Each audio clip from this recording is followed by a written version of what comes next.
به نام یاد خدا. درودها خدمت همه عزیزانی که ما را بیننده هستند. عبیدالله صدیقی هستم، متخصص داخل اطفال. امروز میخوایم در مورد فواید عسل برای سرفه نزد افراد کاهل و اطفال صحبت داشته باشم. عسل خارش و سوزش گلو را کمتر میکند، از شدت و مدت سرفه میکاهد. عسل خاصیت ضد میکروبی و یا ضد التهابی دارد. بنابر خوب شدن سرفه خصوصا از طرف شب برای خواب مریض کمک میکند.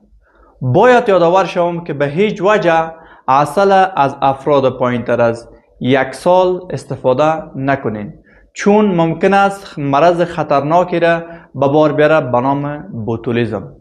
تشکر از توجهتان.